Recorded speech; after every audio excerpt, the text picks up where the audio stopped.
Welcome to They Live by Film, a film discussion podcast focusing on the Criterion Channel and beyond. My name is Adam Lundy, and I'm joined as always by my co-hosts Chris Haskell and Zach Bryant. How are you doing today, dudes?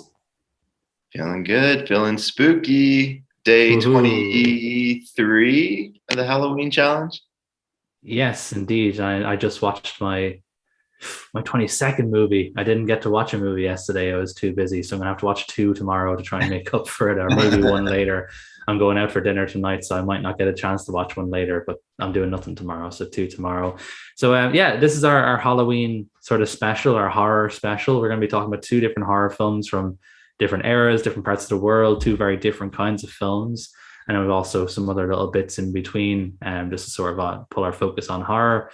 Just before we get into the nitty gritty, just as a little sort of reminder, another little plug, our Patreon is now live at patreon.com/They Live by Film. The unedited version of last week's podcast is already up, ready to listen. There will be an unedited version of this week's podcast by the time you are listening to this now, as well as the October newsletter will also be live from the 25th, which again will already be live if you're listening now.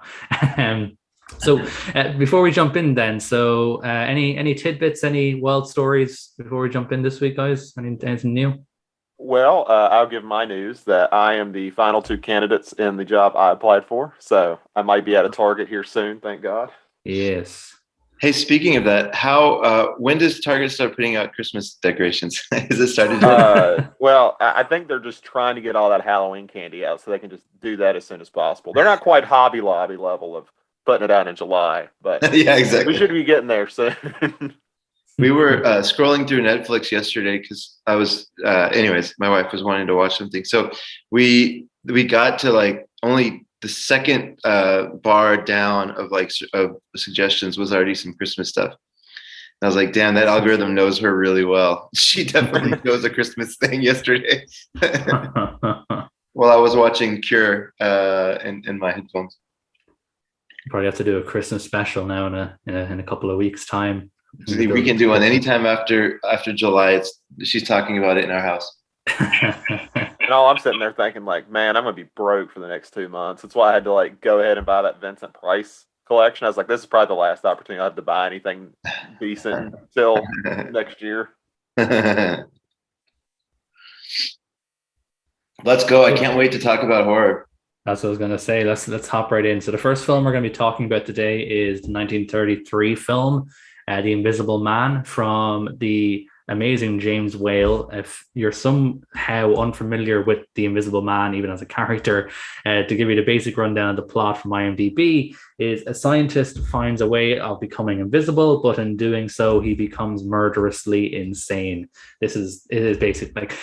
This is what I kind of love about Universal horror films. I've been watching a lot over the last couple of weeks with the ones that are on the Criterion Channel, and then I also have been watching sort of a few other ones sort of before that in the last 12 months. And I just love how simple these movies are in a good way.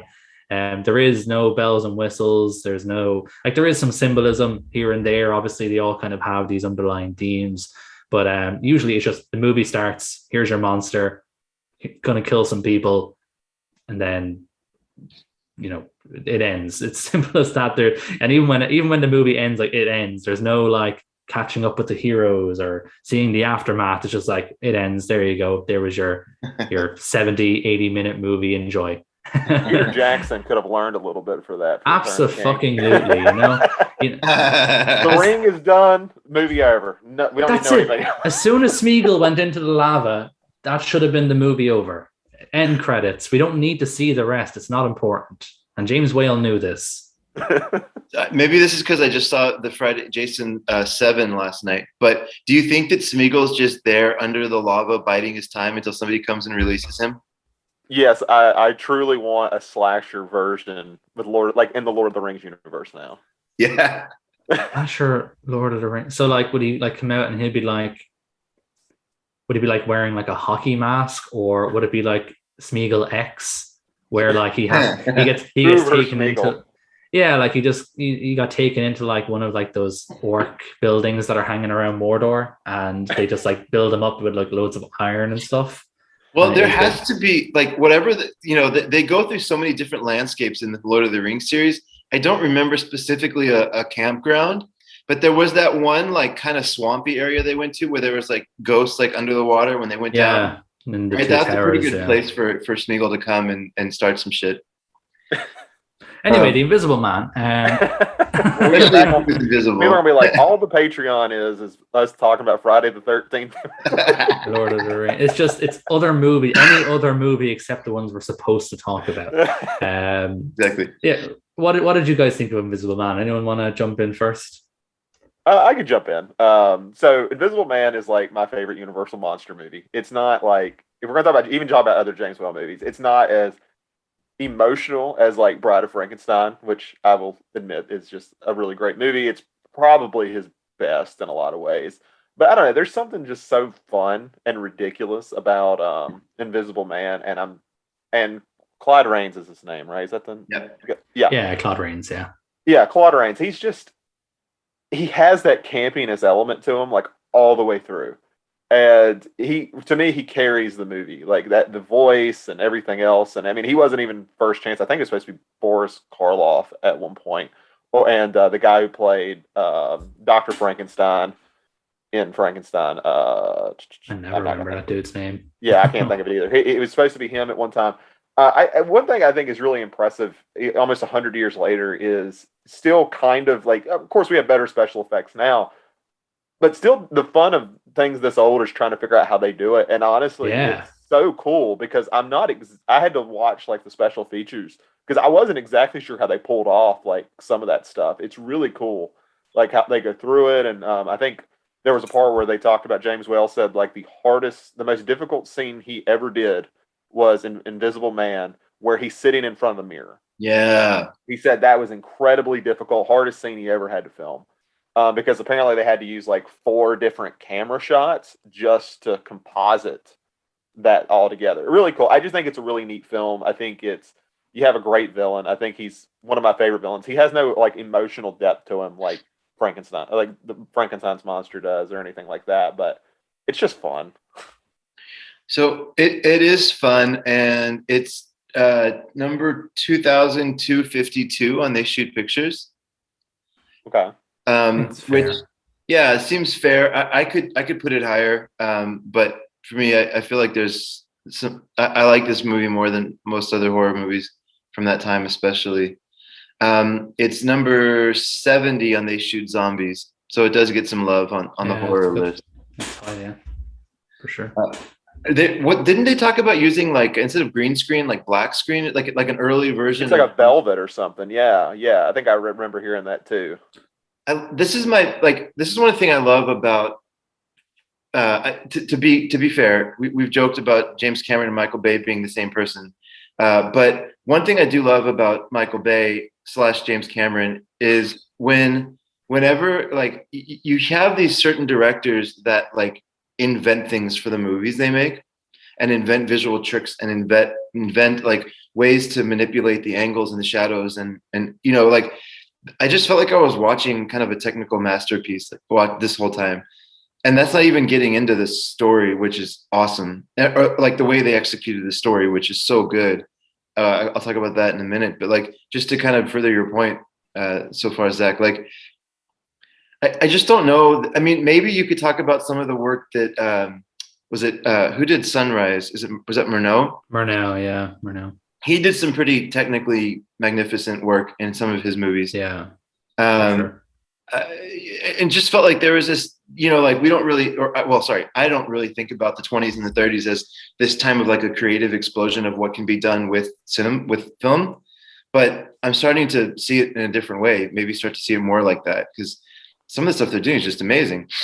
But yeah, I mean, I think your advantage to like the 20s and 30s are there are no rules. There's no expectation of how you do things. It's almost like a problem, blue collar sort of way. Like, okay, I need to make a movie where this guy looks invisible. How do we do that? Yeah, right. It's like, it's not like, well, here's how they've done it in the past. It's like, how am I going to figure this out? And you have just people just working with what they have. I mean, cameras are obviously huge and bulky at the time, so you're not going to be able to do a ton. But I think that helps a lot too with this era.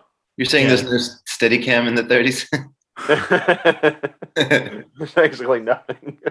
Uh, yeah, like the effects are incredible. Like I purposely didn't look up how they did it because I was just happy, like, to sort of be amazed by it because I couldn't figure it out. I genuinely didn't think it was going to be possible.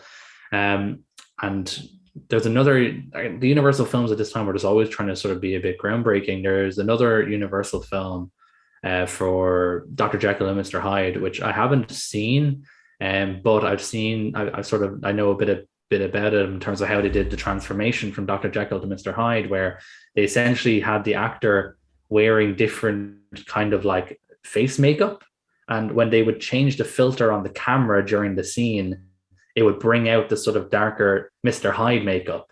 That is So, actually like, really cool. I did not know really, that. That's really cool awesome. to watch it. Like this past during the week, I did my yearly rewatch of the BBC miniseries Mark Gatiss' History of Horror. It's a 3-part series the BBC put out about 10 years ago, and I watch it like every year because it's just a fun watch, and it goes over quite a lot of horror history, mainly from his own perspective of stuff that he likes. But I like Mark Gatiss, so it's an interesting watch, and it's free to watch on YouTube if anyone else is interested. But yeah, he talks about the Universal era quite a bit in the first episode, and he showed a clip from that film like during the transformation and talking about how it was done. And yeah, it was just crazy. And yeah, I can only imagine the sort of hardship they had to do to come up with something like this to make it look so believable, because it doesn't look hokey or fake or cheesy or anything like that. It looks like they genuinely had an Invisible Man. It's so well done.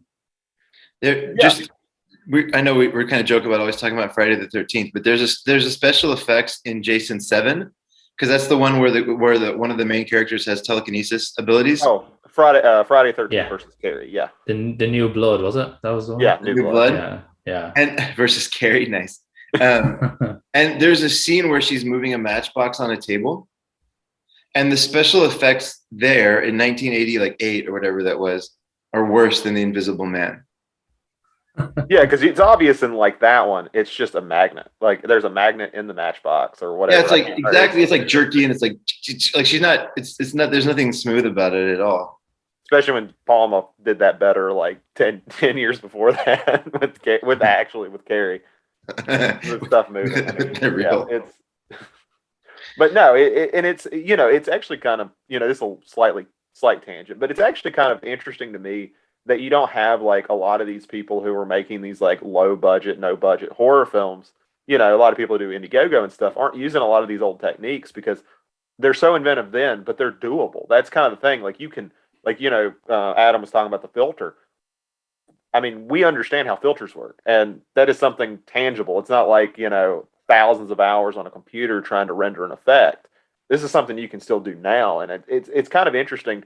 You have these things that were done 100 years ago that are more easy to do now, and nobody really does them. But I think there is like a lot of potential for that, like just figuring out things without the computer. I think computer effects are incredibly important, and I think they're great. But there's some cool stuff you can still do practically that isn't expensive or takes a lot of makeup. Like I agree. I think horror films have gone over a big reliance on CGI in the past sort of 10, 20 years. Like I was watching the film I watched earlier was The Curse of Frankenstein, the Hammer film. Mm-hmm. And, something as simple as just having a load of blood in a pack and be bright red and just gush out of someone's face is a million times better than the shitty CGI blood that they do nowadays on horror films. That CGI gore and blood, it annoys the crap out of me because it just looks so fake. Like just get a bucket of red paint and throw it at someone. It's so much better and more satisfying. Yeah, there's very few instances where I don't get because it's corn syrup and what did they always say in Scream? It's corn syrup and red food coloring. I mean, yeah, red food coloring and corn syrup, the same thing they use for Blood and Carrie. That's it. That's the line. And it's like there's a couple exceptions where I'm fine with it. Like I rewatched Halloween 2018 about a week ago, and they do, of course, that one take where he's going house to house, and at the end they use CGI blood. I get that because if that pack fucks up and messes up the whole shot, then you're just like, well, that was a waste. Yeah. With that one, I'm like, yeah, when you're doing that, I can understand it, but just a simple like stabbing or shooting, like get a squib on, like just put a squib on and take the hit a little bit. Yeah, it's interesting. The I guess going back to the fact that they were doing all this stuff back in 1933 already, not so much with the blood and the Invisible Man, but there was something else they were doing there, which I thought was really fun, and I wish more people did. They brought Preston Sturges in as a contributing writer to this film. Mhm. I thought that was like a inspired choice. Like I love that idea of bringing in somebody who's that kind of quirky and kind of screwbally and funny into the story. I think it really added a lot because this movie is way funnier than I expected as well. Yeah, for sure. It kind of has even it kind of even goes to the sort of line of kind of horror comedy at some points. Like, there's a lot of murders in the movie, but Claude Rains, it's a very camp performance, I Yeah. think. And see, this is the thing about James Whale. Like, obviously, Preston Sturges, I'm sure, had a big factor in that. But James Whale in general, like, I know you've seen the old Dark House, Chris. Have you seen that, Zach? I Not have the William not. I've Castle wanted to. remake, but Yeah. that film basically invented camp. It's another James Whale That's film true. with Charles Lawton and Gloria Stewart, who's also in this film. To even connect that up to James Cameron, as you mentioned earlier, Chris, Gloria Stewart is of course Old Rose in Titanic. Um, but yeah, like that film just like invented the camp haunted house movie essentially, and I'm sure both Whale and Sturgis had a major part to play in why this film is a little bit camp, it's a little bit goofy, it's a little bit out there, despite all the sort of horrible things that do happen. It's still really sort of light. There's still a lot of levity in the film. Like I remember when I wrote my review, like I kind of wrote that I didn't even kind of think it was really a horror film. It was more of like a sci-fi, not even thriller, just kind of like a sci-fi drama. And then someone responded to me and pointed out how many murders happen in the film, and I thought, oh yeah, I didn't Like really think of 100. all those It's because like 100 there years. was just so much other kind of goofy stuff going on. You don't really think about all the people that this dude killed. And it's interesting too because like even though this came out in the 30s, it's very reminiscent of the 50s. Like, the science gone wrong, the blob, the fly, it's that fear of science after the nuclear bomb and everything else. It has a lot of that. It almost feels like when they were doing all those things, they took a lot from The Invisible Man because it's like, yeah, we're going to make it a little ridiculous, like a little camp. Rob Zombie's famous for basically kind of being like the Quentin Tarantino of horror, right? In the sense that he just kind of pulls from a lot of like previous films for the films he makes. But I feel like that's more common than I thought. I was researching slashers history. I was just a little curious. Zach, or Adam, have you all ever seen this movie called 13 Women? Yeah, I've seen it. It's made I've like in the I've 30s. heard of it. I haven't seen it, but I've definitely heard the name. It's is it really like kind of the first? Does it have the feel of a slasher film? Zach, is that right? I guess you could say that. I mean, there's a lot of debate about what's the first like step into the slasher. I mean, I watched The Leopard Man earlier this year, and that's credited as that a lot. That I've heard as well. I mean, it's just I think if you go in a very broad sense, I could see that. Like, I think it definitely doesn't, of course, have its hallmarks, but it has that basic plot to it, like of what you would expect from a slasher. So yeah, it's always interesting because you could probably go back into the silent era of basically they could 20 minutes looking at the camera sort of thing and maybe find something, but Yeah, you mentioned like in the 50s. It just kind of made me think about that a little bit too. I feel like every generation kind of pulls from the previous in some way, right? Like yeah, that you kind of like improve on the previous generation to some level in filmmaking.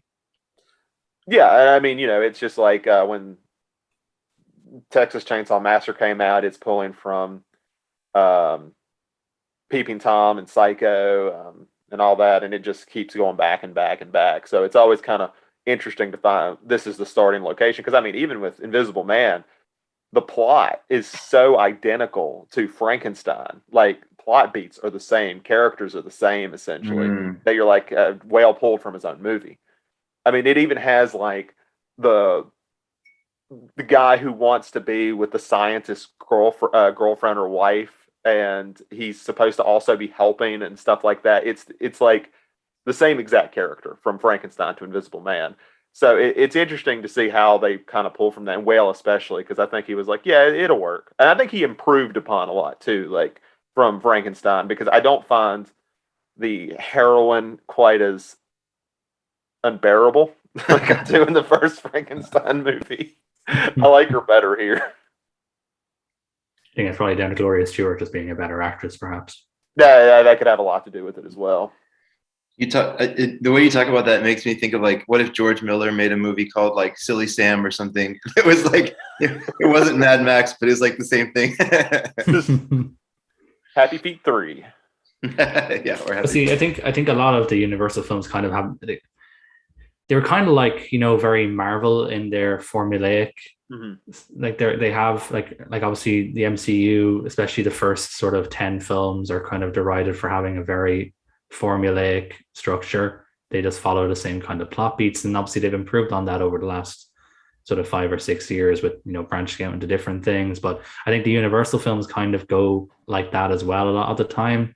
It's okay, here's the movie, here's a scientist, or, you know, here's a you know, some kind of authority figure, whether it be, you know, the Invisible Man or whoever. He's the villain.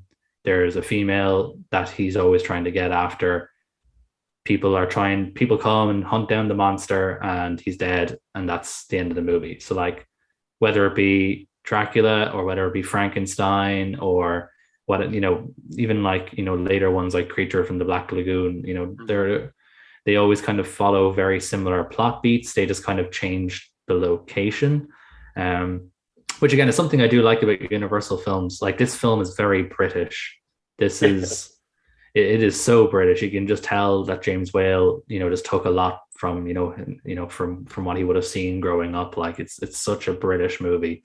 It has a lot of drawl, humor, it almost has the same kind of feel of like the kind of Hitchcock films that were coming out around this time, even though completely different genres.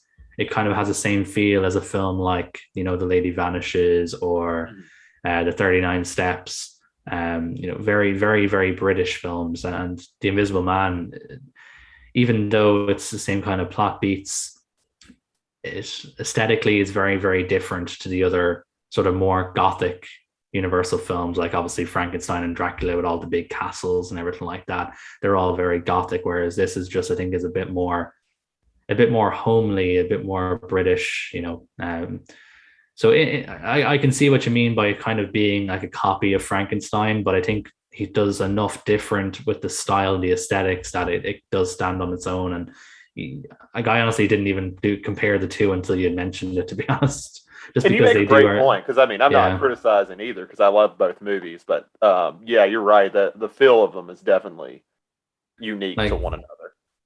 In the documentary I talked about earlier from Mark Gatiss, he called James Whale the first horror auteur, and you know, I definitely get that when I watch his films. Like, he has a style and a flourish and a campiness it's just him. You can tell you're watching a James Whale movie. Like even like in The Bride of Frankenstein, that Dr. Pretorius character, you know, he's like the campiest character in any sort of Universal film. As soon as he shows up, you're like, yeah, this is definitely a James Whale movie. Only James Whale would have this camp of a character in the middle of his horror film.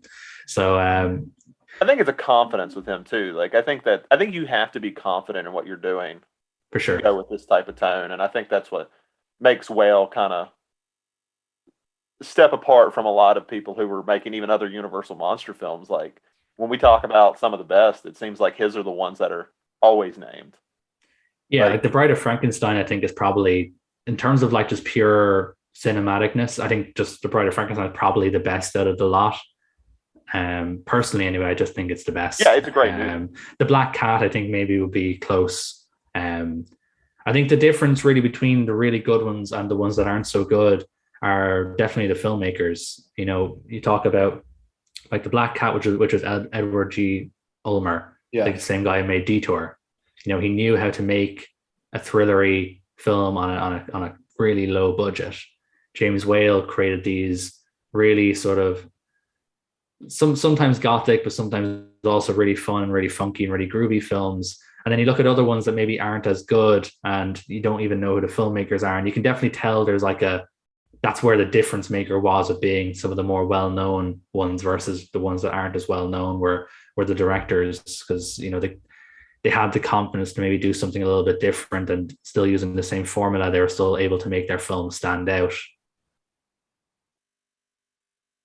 Kind of to that point, Adam, you got me thinking now with this whole Marvel comparison or MCU comparison. So I had Black Cat up actually to talk about. I just saw that recently. That movie is dark. So good. Such a good movie. It's so good. And like just the themes are dark. Like the guy that's basically like, executing, I think they say 10,000 people, was so happy with his job that he went back and built his home like at the place that he was executing all these people. And then married this dude's daughter. Anyway, I don't want to give away spoilers, I guess, but just like, wow, it was so good. But then I was watching another one 2 days ago, or anyways, about 2 days ago, called The Raven, that one of the first, I think, takes on The Raven. Yeah, I've seen that one. It also has Lugosi and Karloff in it. Yeah. And just out of curiosity, I went and I dug into because I was like, who's Lou Landers? Which now that I looked him up, I feel silly asking that question. The guy directed 176 projects.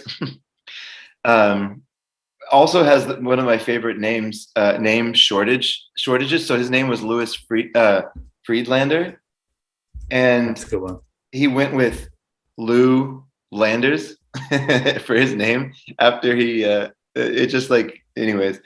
But so just check this out. If you think about the MCU like on a whole different level, right? I think this is kind of something that I was just shocked at. So Boris Karloff acted in 205 movies, or at least this is IMDb credits. So there's probably some, like things that aren't exactly movies in there, some shorts and different things. But he has 205 credits. Lugosi has 114 credits. But then the supporting cast in The Raven, Lester Matthews has 216 credits. Samuel Hines, 219. Ian Wolfe, 304. Spencer Charters, 225. And then Al Ferguson, 325. These are like seasoned professional actors. I'm sure they were part of the studio. Probably just churning out projects, just like we, just bit part kind of thing. Yeah. But like that's an intense amount of experience to bring into every project that you're doing at this time, right? I don't think we have anything that resembles that. MCU is probably the one that comes closest, but with comparisons to MCU, a lot of, I think, because I guess you really can call this first cinematic universe, especially when you get to the ones like Frankenstein versus the Wolfman, or exactly. Abbott and Costello visiting everyone. Which forgets that every villain already died in their movies, but whatever. Like continuity wasn't important in the 30s. No. Or in the Friday the 13th series. Nah. I don't think you should be able to say part 7 when the first 6 parts didn't matter. Or when the 4th part was called the final chapter. Yeah. Or I mean, not to throw stones at Friday the 13th. Amityville Horror is the one that like they didn't know what to do, so they just started making like components of the original house that were then possessed, right? I have no idea. I can't say I've seen any of the Amityville Horror movies. Oh man! I think I might have seen the Ryan Reynolds one in like there's the 27. background. I think there's 27 of those movies. Jesus Christ! It has to be one of the most. I mean, and it's amazing because the first movie's not good. We've got this many movies. It's like the Land Before Time of horror movies. At least the first Land Before Time was good. Yeah. There's this, honestly, like if you just want camp, if you're in the mood for camp, anything after Amityville 3 is just like, they don't even try. Like one of the ones is called It's About Time. And the plot of the movie revolves around like kind of like bending time and like playing with like time travel. And the big crux of the movie, someone says, it's about time. Is that one Vinegar Syndrome released? I swear it's one of theirs. Yeah. It sounds like one they'd release. Oh, totally. Yeah. No, those movies are hilarious. They're great. Like, yeah. Anyways, I think I haven't seen any past 7, but 4 through 7 are just fantastic. Well, it's bad like movies. it's kind of like, and I don't want to get too far off topic, but this is for the patrons, I guess. I guess the weird thing about those movies is you're taking an actual tragedy and saying, but what if it was possessed? Like you're given like almost trying to give credence to I think his name was Ronnie Young. I know his first name is Ronnie. I think his last name was Young, but either way, I mean you're almost saying like, yeah, he murdered his family, but maybe it wasn't his fault. It's This almost is like why into the is haunting of the Sharon Tate that came out a few years ago. well that's why I hate The Conjuring 3. Like I'm not a big fan of the Conjuring movies in general because Lorraine and Ed Warren were hucksters. But Yeah, I'm not a fan of the films anyway. But the third one is literally that as well. They took a yeah, murder and said, "Oh, the devil made me do it," and then they're like, "Oh, but they did." There was this woman who was possessing him through the power of Satan to kill this guy. And you're like, imagine being that murdered guy's family watching this shit, of watching their attribute their family member's murder to a devil worshiper that didn't exist. They just made it up for the movie to try and give yeah. it I mean, at credence. least with like 1 and 2, nobody got hurt. Like, I Yeah, mean, they're kind of there were it's hoaxes, but nobody got hurt. yeah, like they're deeply embellished. I didn't know much about the sort of story behind the first Conjuring until very recently. I don't know if do you guys watch BuzzFeed Unsolved? I think I've spoke about this on the podcast. Just these two YouTubers who go to like supposedly haunted locations. One is a big believer, the other guy's a staunch skeptic, and they just fuck around in haunted houses. It's very funny, and they're only like 20 minutes a pop. They're very easy to binge. But yeah, they were in like the Conjuring house, and the story that they were telling, the true story, was like completely different to what's in the Conjuring film. And then the second Conjuring film, the one in Enfield, I was already fully aware of that story before the Conjuring 2 came out. I had seen a documentary about it, I had seen a mini series about it, and then for the Conjuring 2 to come out, and I was sitting there going, none of this is even remotely true to what happened. Like it was a hoax anyway, but like even the stuff that they're like showing is like not even remotely true at all. So I was never a big fan of the Conjuring films anyway. I don't even think they're that, like, even if I take away the whole aspect of me looking at it through the realistic lens and looking through the lens as a skeptic, which I am, I just don't even think they're that good of a movie anyway. They're all just kind of the same parlor tricks. Yeah, they're more just for Juan to kind of play around with haunted houses. Like he has like really effective scenes in both of them, and sadly the trailers give away all the cool scenes he does, like the famous collapse. See, I think it's just the same thing over and over again. They do become repetitive. It's just it's just the same formula, of silence, big noise, and then sometimes you might have like something out of left field where he'll like turn the camera in a direction and there'll be something scary there. And that's why Insidious is better than The Conjuring, and I'll hold that. But even Insidious kind of goes by the same tricks almost. That scene with Patrick Wilson where like the thing is behind him. It's all just, I don't know. But there's a fun element in Insidious. Yeah, that's true. Insidious. You have a ton of fun with Insidious. It's like, I think it's Poltergeist. The first half is better than the second half for sure. But I don't know. I don't not like Insidious. The Conjuring films, I used to think I liked the Conjuring films until I rewatched the first one. And I thought, this isn't for me. I mean, credit where credit's due, and I guess this will tie back into being, like a force in the horror genre, but The Conjuring, like, changed 2010's horror. Yeah. Better or worse, depending on your definition. But, I mean, how long do we get haunted house films? I mean, or the same type of tricks. I mean, people, like, took one, and, I mean, now we get to see if Malignant will bring us to schlocky horror, which I know Adam would love. Such a stupid movie. Fucking stupid movie. But anyway, back to Invisible Man. Invisible Man. Question for y'all: what is that line where something is a horror film for y'all versus not? Because I was never necessarily, like to your point earlier, Adam. I was never necessarily scared in The Invisible Man or felt like it was I think the line kind of changes depending on the era, I suppose, because no Universal film is going to be scary in this day and age. So I think for me, well, I suppose the one underlying thing throughout all the eras is kind of the atmosphere that the film, gives out. So like Frankenstein has a good atmosphere, Dracula has a good atmosphere, and then that follows on throughout all of horror. Like a good horror film has some kind of atmosphere to it. The Invisible Man doesn't really have that same atmosphere that other, horror films would have. It's not, and I'm not just sort of lumping all into something being gothic, for example. It just has kind of maybe like an underlying tension to it, or like it has maybe like a gloomy gothic idea, so like the Frankenstein buildings and everything like that. Or sometimes it might be sort of maybe like a nightmarish atmosphere. There's always an atmosphere in a horror film. I think it's the one thing that kind of always has to bring. But The Invisible Man doesn't really have that. It just kind of plays out. It just kind of plays out like a sort of drama film that happens to have. I mean, I can't even really call him a monster. I struggle to call the Invisible Man a monster, even though I know he's a universal monster in terms of how they're marketed. But I struggle to even call him really a monster, because at the end of the day, he is just a dude. It's not like Dracula where he's a vampire, or Frankenstein where he's like the undead reanimated, or the Wolf Man where he's a werewolf. He's not really a monster. He's just a dude who happens to be invisible. So that's why I think this one is just kind of different in terms of its feel.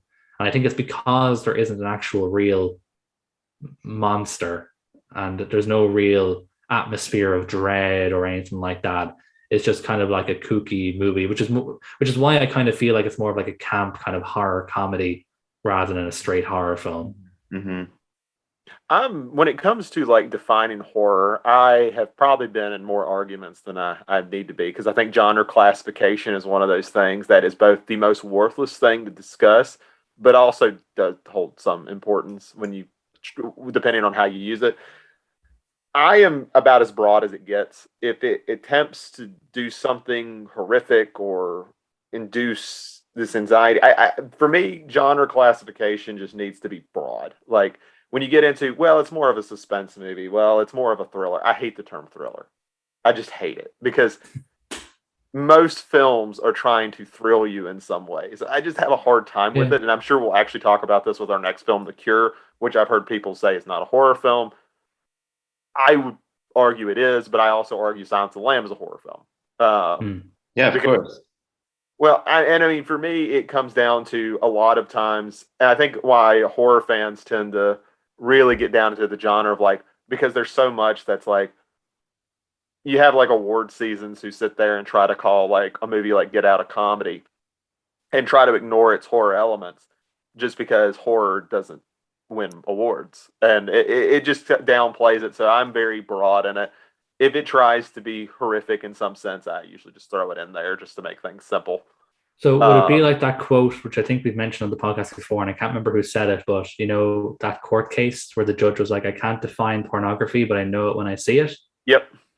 Is it the same kind of idea with horror? Yeah. I mean, because like, and I agree with a lot of what you say, Adam. We talk about atmosphere, but then it kind of, that gets a little murky when you start talking about like Army of Darkness, or, I mean, it not as much as Evil Dead 2. Like Evil Dead 2 does carry like a lot of campiness, a lot of atmosphere.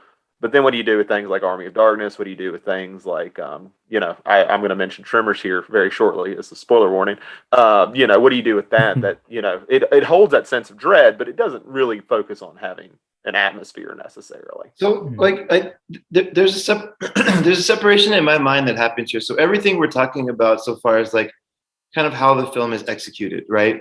And what it's a horror film based on like how it's executed. It has comedy, like not that y'all are saying it needs to be executed a certain way, but like you're looking at it through the lens of like how it's executed, right?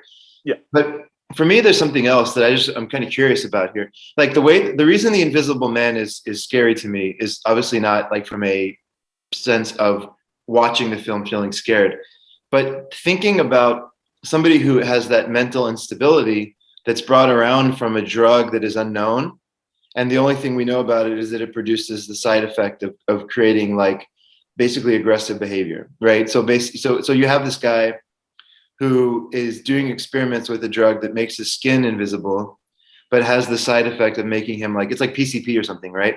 It has a side effect of making him like not able to control himself and go in these violent outbursts. And that idea is scary, right? And I think the film gets into like some of the side effects of that, like as he starts to, as it goes on and he starts to go on his killing sprees or whatever. But like the directors choose to make the way the film is executed lighter, but it doesn't take away from the idea being a horror, right? Like the idea being horrifying, I think.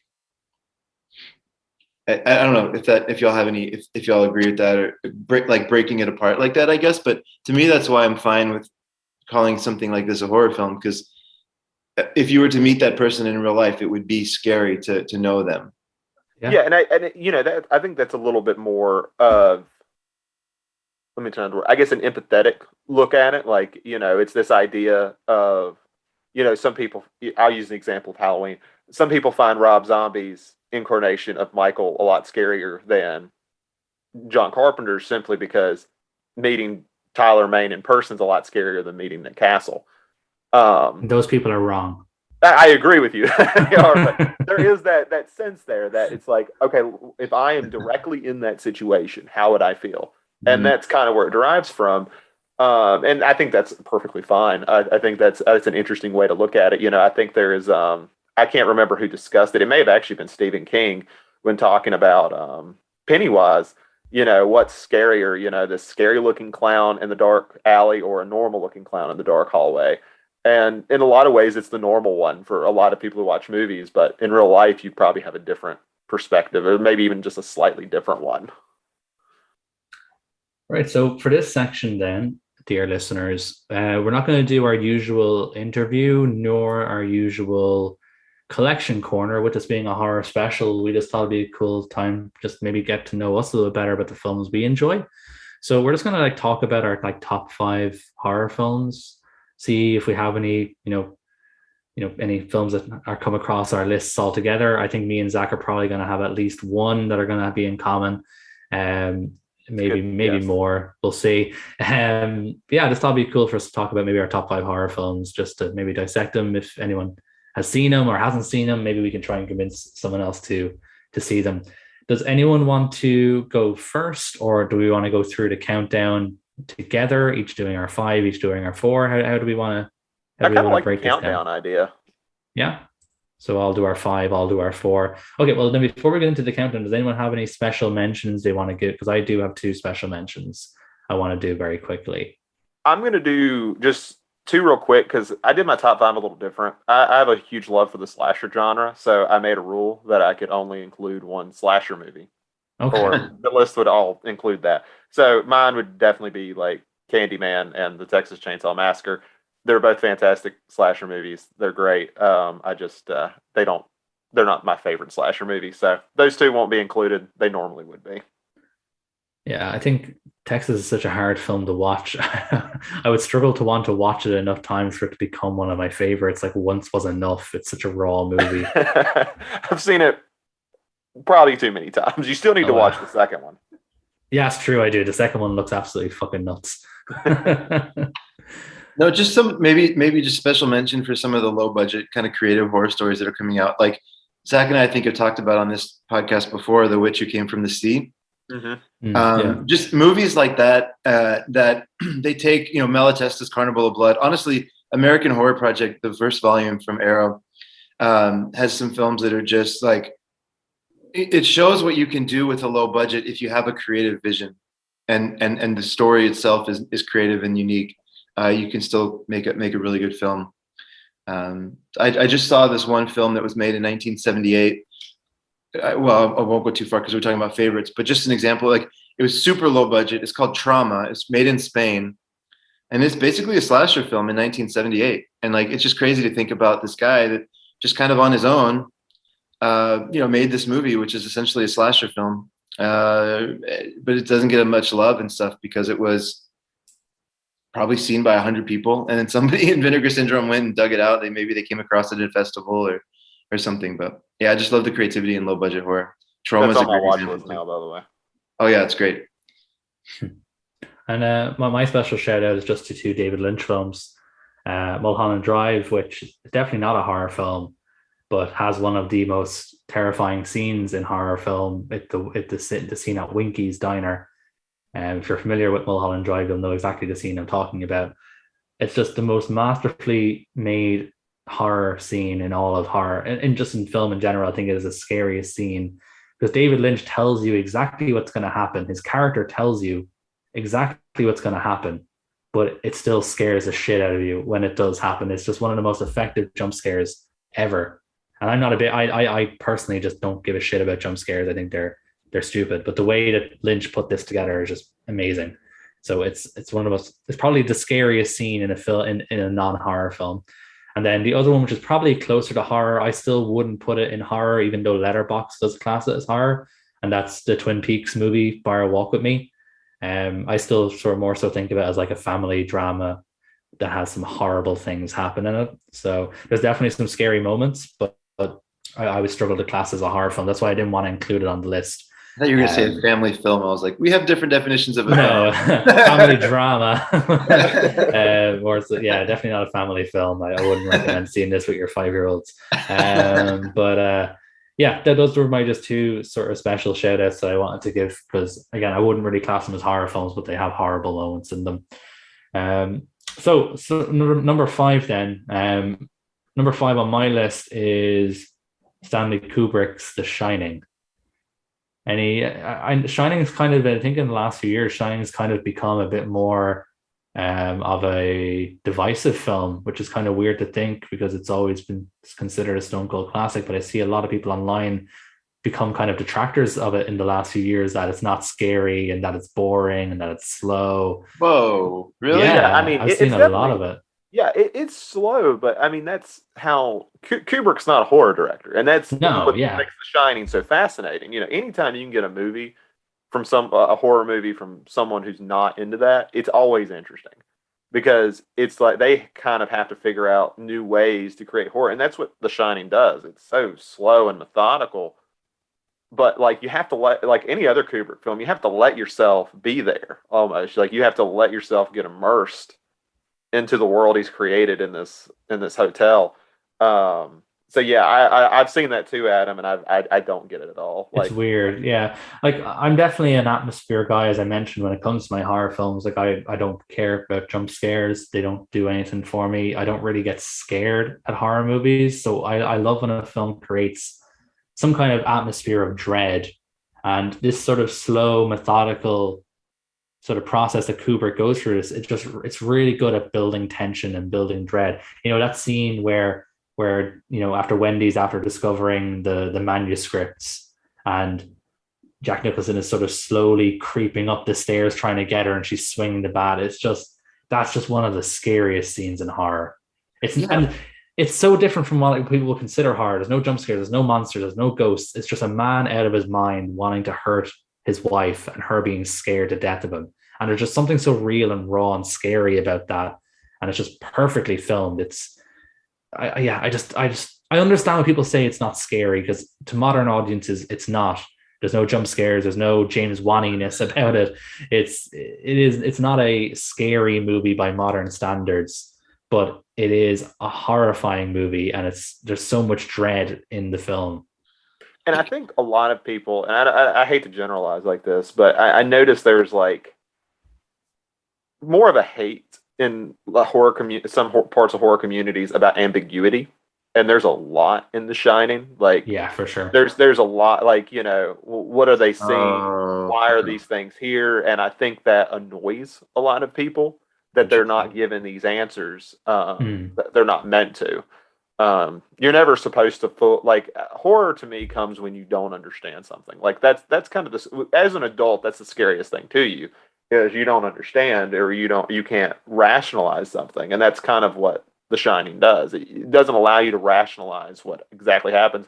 You can sit there and read it as, you know, like you mentioned, that Jack Torrance is going slowly insane because of tons of factors of cabin fever, of wanting to jump back off the wagon sort of idea, and none of these things happen. But then they give you moments like Wendy seeing the furry guy, and you know, anything you could have read, you're thinking, okay, is that what I'm supposed to read? And you never get a direct answer. You can still read however you want, but you never get the answer that is going to satisfy you. There's a funny, have you guys seen the documentary Room 237? Oh, yeah, I've seen it. It is, oh my God, it's so funny. I remember I watched it when it first came out. It's nearly 10 years ago now, I think it first came out. and I was still a teenager. I was still new, and it like blew my mind. And then it showed up on Movie a couple of weeks ago, and I'm like, oh, I'm gonna rewatch this. And it was just the stupidest thing I'd ever watched. These people just sitting there telling their absolute bullshit readings of the film. And these guys, there's one particular dude in it, and he's like, oh yeah, I'm uncovering all the government's truths by reading these films. I fully expect to be audited in my taxes this year. People have followed me home. And I'm like, you're just a wacko. I'm sorry. But like, so if you like The Shining and you want to have some fun for an hour just watching people go over their wacko theories, Room 237 is it's just entertaining just watching all these ridiculous people just go over their conspiracies about the film. Yeah, like I think there's a whole part. It's been years since I've seen it, but I remember there being like a whole part because Jack Torrance is reading like a Playgirl magazine at the beginning when he's waiting, and that has been analyzed to death. And maybe it means something, but it also could be like, here's a magazine for you to read. Yeah, exactly. But like there's parts in it where they will literally stop frame by frame to be like, oh, and here's a phallic symbol. And like, okay, but clouds. I think there's one of Stanley Kubrick's in the clouds. I think that's and I still can't see it. I still couldn't see it. I can't see it. Yeah, and I'm like, if he really was in the clouds, they would have drawn an outline here. They didn't draw an outline. He's not in the clouds. You're seeing shit. But anyway, what who wants to go next for their number 5? The Shining will make an appearance later for me, but I kind of did this in the sense of like my top 5 of things that represent me. So the 5th spot's going to be my love for goofiness in horror, and nothing encapsulates that better than early Peter Jackson movies. I think the man. He obviously Lord of the Rings is whatever, but like his early horror films are so great.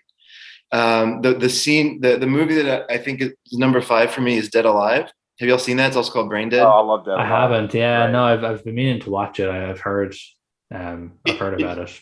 It's just there's this scene at the end where it feels very much like Army of Darkness type of scene almost, where the guy has a lawnmower and he's going after these aliens, kind of zombie creatures, with a lawnmower, and he's slipping because there's so much blood.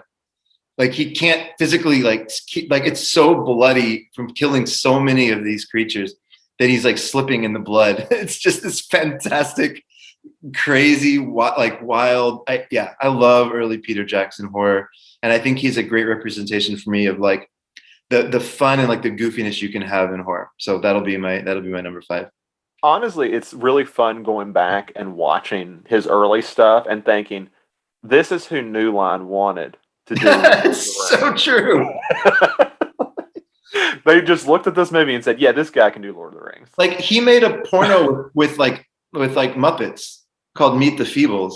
And you're like, what? It's really hard to even find it now. I think Anchor Bay made a DVD release of it back in the day, but like, crazy. I can't believe they put the trusted like Lord of the Rings franchise in the hands of that guy. It was the best decision they could have made, but I don't know what they saw. Like I love those movies, but it's like that's not what I would have went to. He's a good pitch man, I guess. Yeah. What about yours, Zach? All right, my number 5 is going to be. There's a lot of movies with this title, but it's going to be Possession. This is the 1981 by Andrei Zulawski. I probably mispronounced both his first and last name as on brand. Have either one of you guys seen it? I've not. I've been wanting to see it for a long time. I just can't get my hands on it. I just put up a new review on our site, and I linked your review. So now both people can read both of our reviews. Sweet. I'll have to go and read your thoughts on that for sure. I absolutely adore the movie. It's yeah, I mean, it is the most. It gives me so much anxiety. Like I think that's one thing. Like I've seen it a few times now, and I'm hoping to go see it on Halloween if I'm off of work because it's playing at a local theater for me. But it's so anxiety inducing. And it's not even the horror parts. It's this like broken relationship between like Sam Neill and I can't think of her name. What the actress name? It's Isabelle Adjani. That's it. I mean, the way she uses her body acting and stuff like that. I mean, yeah. It's not to get overly personal here. I have suffered from panic disorder for years, and like she captures that, like that chaotic, that frantic, and it like almost makes me feel like it's going to give me like a slight panic attack just watching her in some of these scenes. Wow. Yeah. Obviously, I don't want to give anything away for Adam because I actually think you will really like the movie, and I don't want to. Yeah, I've heard so much good things about it. I've tried to stay like I don't even really know what it's about. I know there's a man. I know Sam Neill's in it. I know his wife goes through some kind of transformation or something. I know very little on purpose. Yeah, you know what? I want to keep it that way, so I'm going to keep everything light. And Adam, I hope you get to see it soon. Yeah, really want to see it. Okay, so number 4 then. A lot of my films I picked are from last century, so I wanted to put something in from this century. So I picked what I think is like the best horror film of the 21st century, and I went with Ari Aster's Hereditary. Oh yeah. Any Hereditary fans?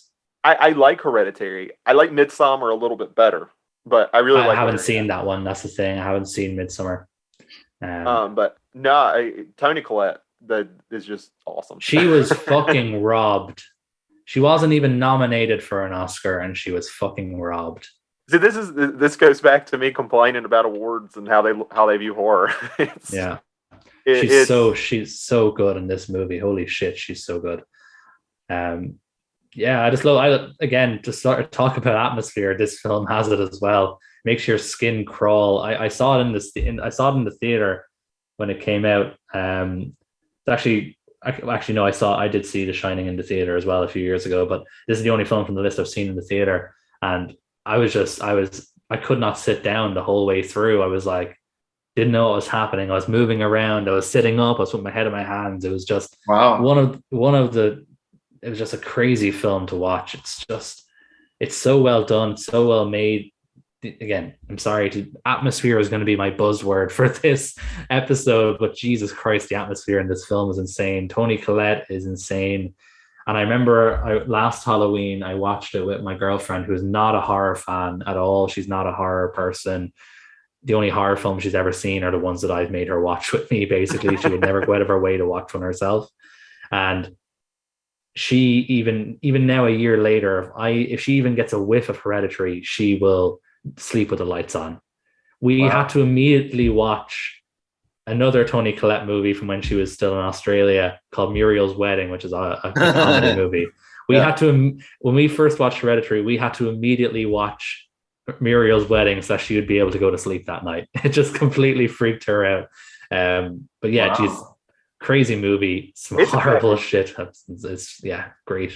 It's a very effective film. I like what Ari Aster's doing, though I have heard he wants to kind of move to do different genres as well. I think he wants. Yeah. I don't know if he's being truthful. He said at one time he wanted to do a 4-hour comedy. I saw that recently, but then recent reports saying it's actually not a comedy at all. It is like another sort of horror drama. So I don't know. Maybe he might have the same problem or something. Hooper does. Like Hooper doesn't consider the first Texas Chainsaw a horror film. He considers it a comedy, and it's like me and you look at comedy very differently.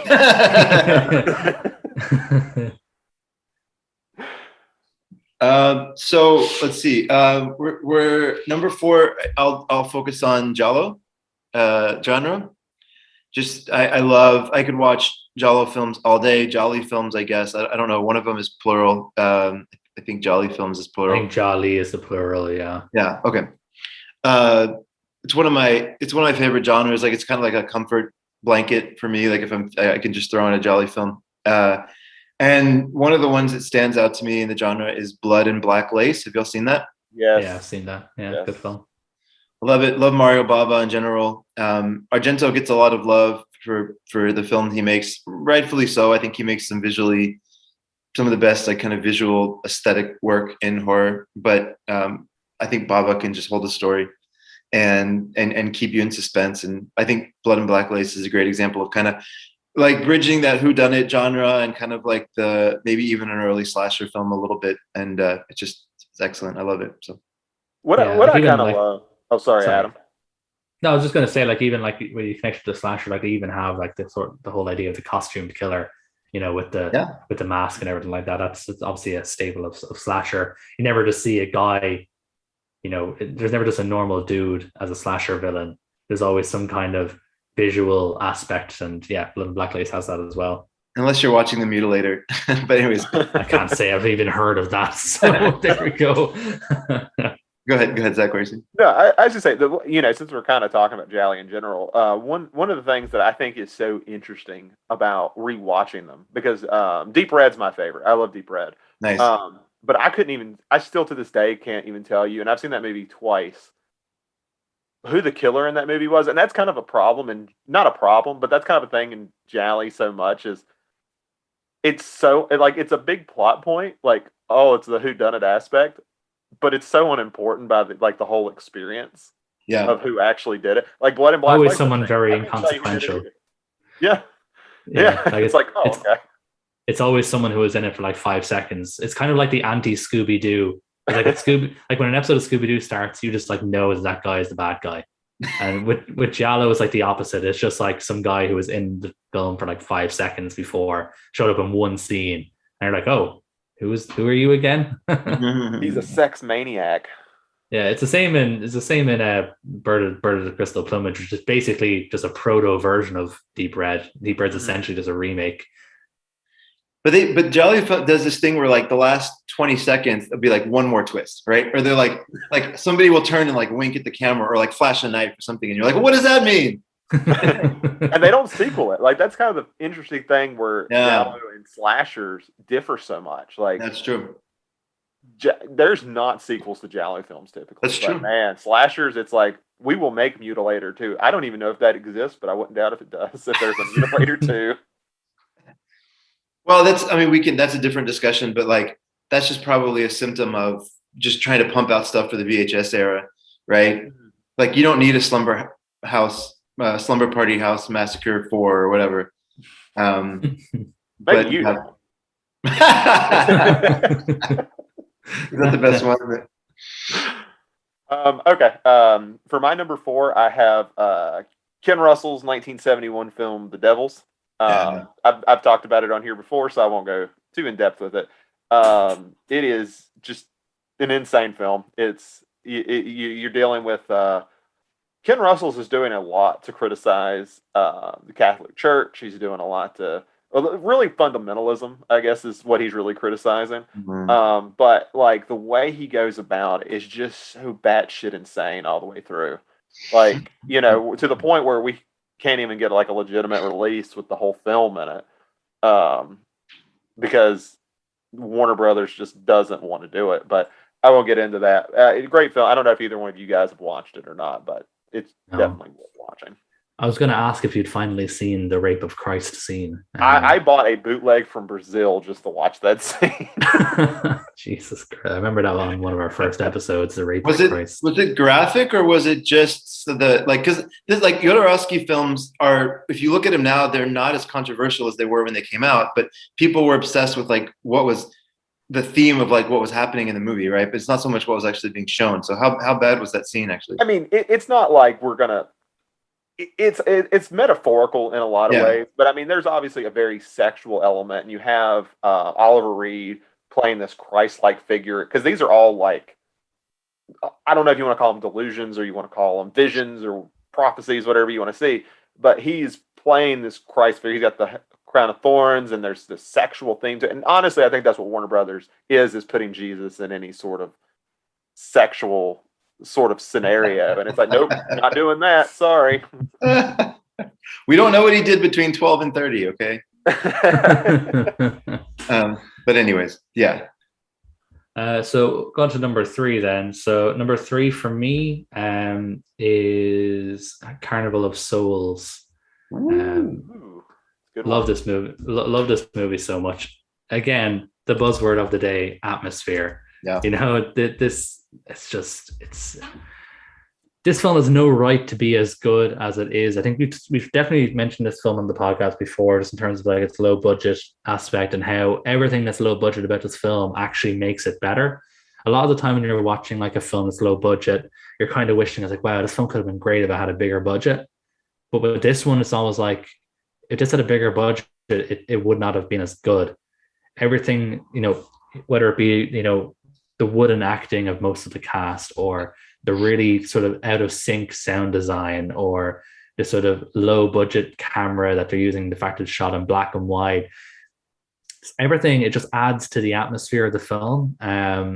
It just makes it that much better. Especially, I'm obviously not going to spoil it, but like once you've seen the film and it gets to the ending, it just makes so much sense why everything is so weird for the whole film, and it makes rewatches that much better. I love rewatching the film knowing what happens, because I see all the other quirky shit that happens throughout the film, and it just all makes sense. And it's definitely not intentional. Like, I don't think Her Carby set out to make the film intentionally sort of low quality to add to the plot. It was just one of the cinema's great happy accidents. And it kind of is like Detour in a way. I don't know if have you guys seen Detour, that film noir, from the dude who made The Black Cat. That again is very low budget, and it's, if you look at it through the lens of like other sort of compared to other film noirs, it's not very, it's not groundbreaking or very good, but its low budget actually adds and gives it this weird sort of almost kind of Lynchian vibe, which is completely not, what was intended, but it does that in hindsight. And, Carnival of Souls for me, it's one of those kind of films where it's a fantastic happy accident, and I love everything about it. I wouldn't change a single thing. I wouldn't edit the sound design to make it sync up. I wouldn't change an actor to make him an actual good actor. I would leave everything as it is, because it's just all together. It's all perfect. That kind of reminds me of one thing. I've done the other podcast with Andy. He's a big VHS collector.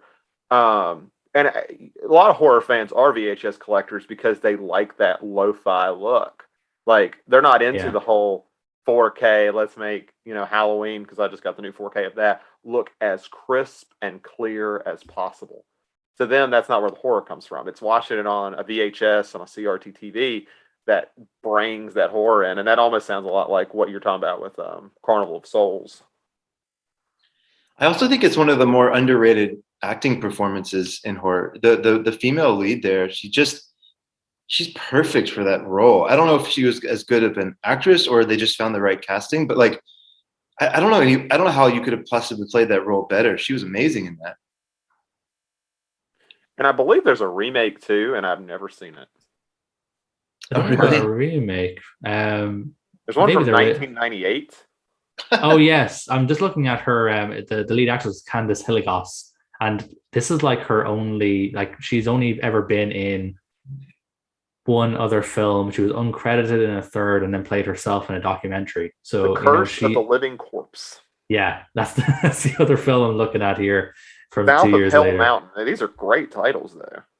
Yeah, but like, she wasn't really. Maybe she started off maybe hoping to be an actress, but it obviously didn't last very long. But yeah, I agree. She's great in it. She gives.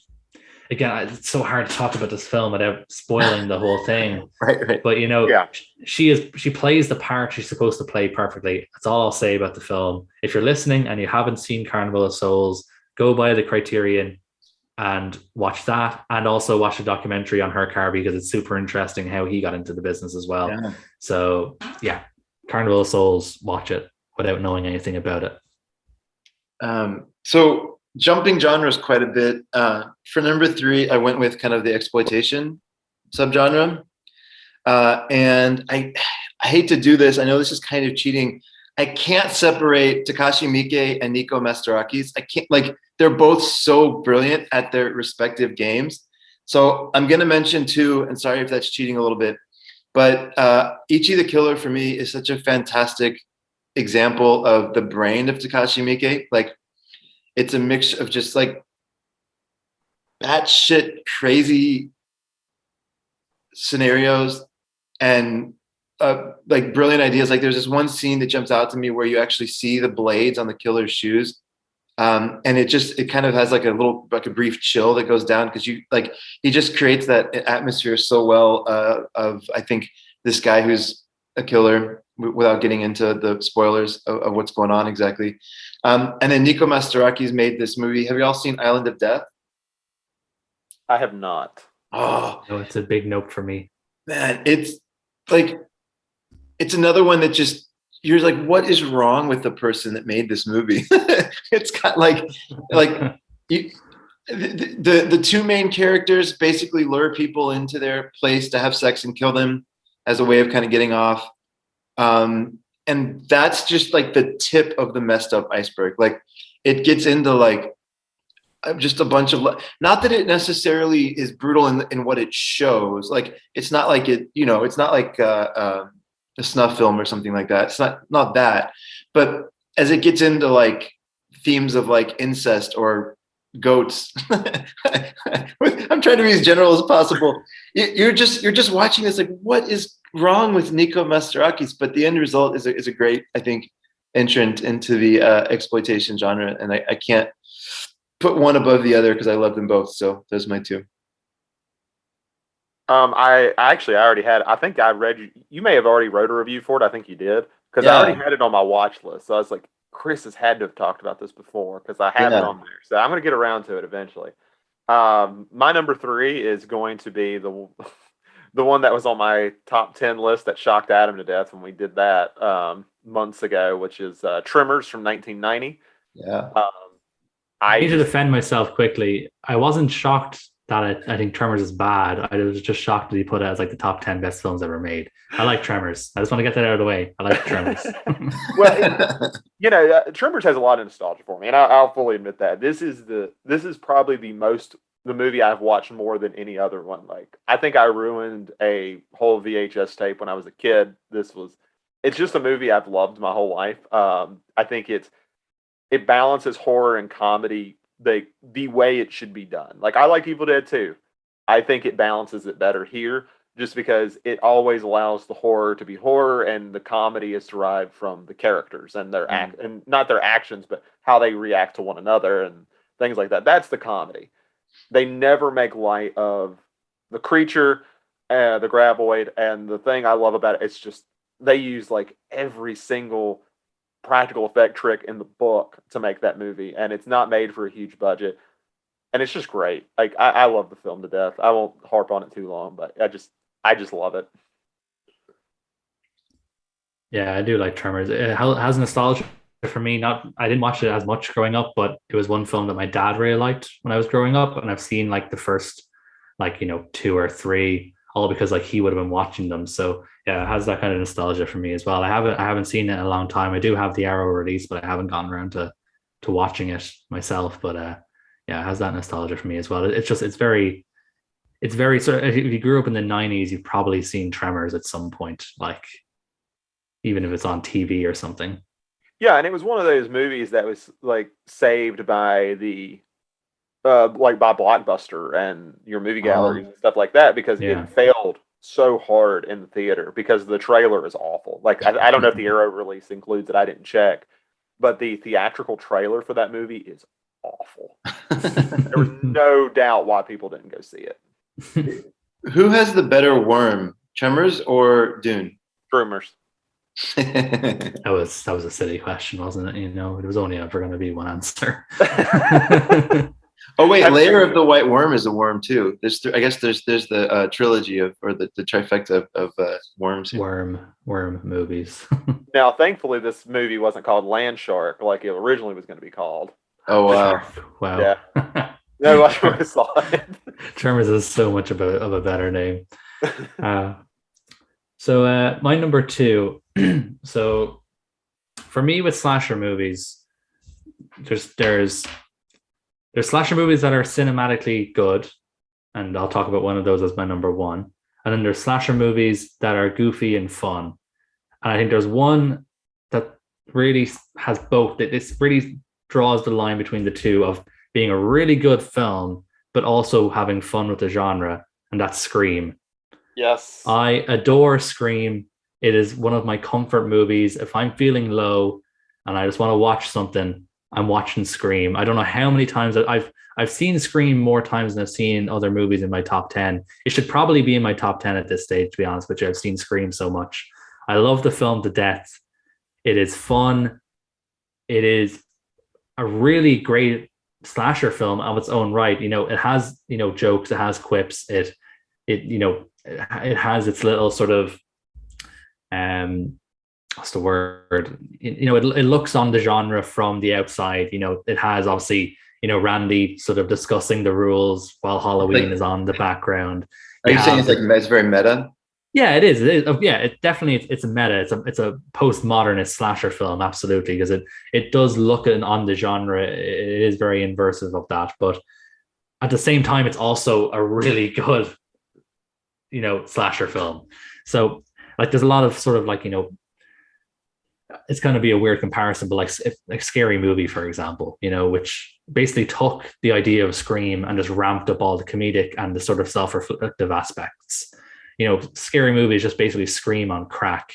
Because Scream still has lots of funny moments, but it also has really good kills, really great villain, just a great cast in general. And like Wes Craven is also just like a really good talented filmmaker. So like cinematically, it's also extremely well made. It's extremely tightly directed, has great pacing. Yeah, it's like a 10 out of 10 in terms of like horror films. It's like a 10 out of 10 horror film. It like to the point where in recent times this may eventually jump to number one. As crazy as it is to think about when we're going to talk about my number one, and I have a funny feeling it's also going to be Zach's number one. So we'll probably just do both of those together. Yeah. But yeah, I love Scream to death. And I even will happily watch the sequels. Scream 2, I think, is like 90% a great movie. Just like a couple of aspects I change. Scream 3 is largely bad, but it has moments that I think make it worth watching. And then Scream 4 is maybe the second best of the genre.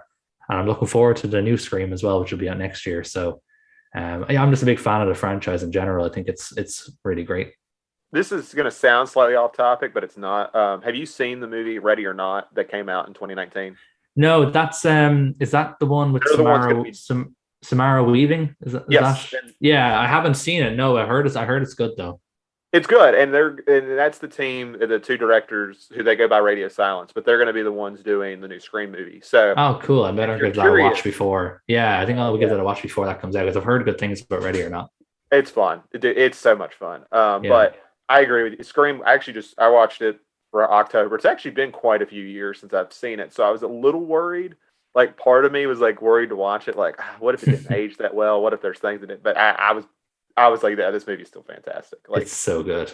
like I was like when I was sitting there, like, what am I probably going to put it on my letterbox? I was like, when I started, I was like, yeah, it'll probably be like 4.5. I was like, no, it's 5. It's just a great movie. It's so good. It's got Matthew Lillard's best performance.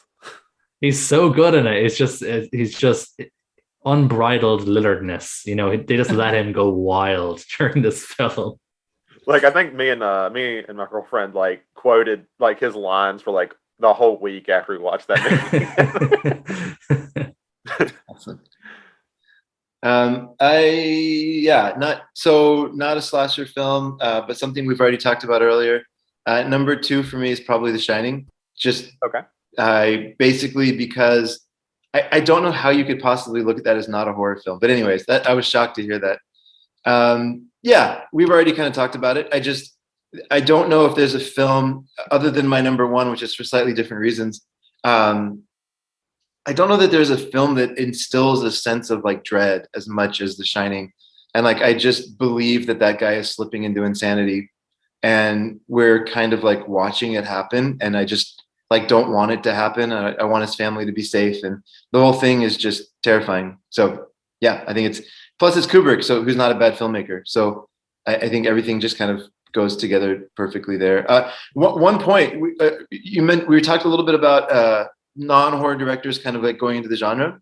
Mm-hmm. And William Friedkin made The Exorcist, right? But like he was kind of if you look at his career as a whole, it was mostly non-horror stuff as well. Yeah, like a sort of action-y thriller filmmaker.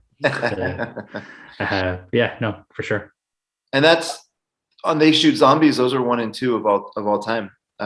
So maybe there's some merit there of yeah. Anyways, people that are like love horror movies, but just make their career doing something else and kind of take a stab at that genre for in one way or the other. I'm curious since and then just to be clear, The Shining was probably going to be like my 6th or 7th if we had done 10. Have you guys watched Doctor Sleep yet? No, I have the Blu-ray. It came in last week. I'm gonna I'm gonna maybe try and watch it tomorrow, if not next weekend.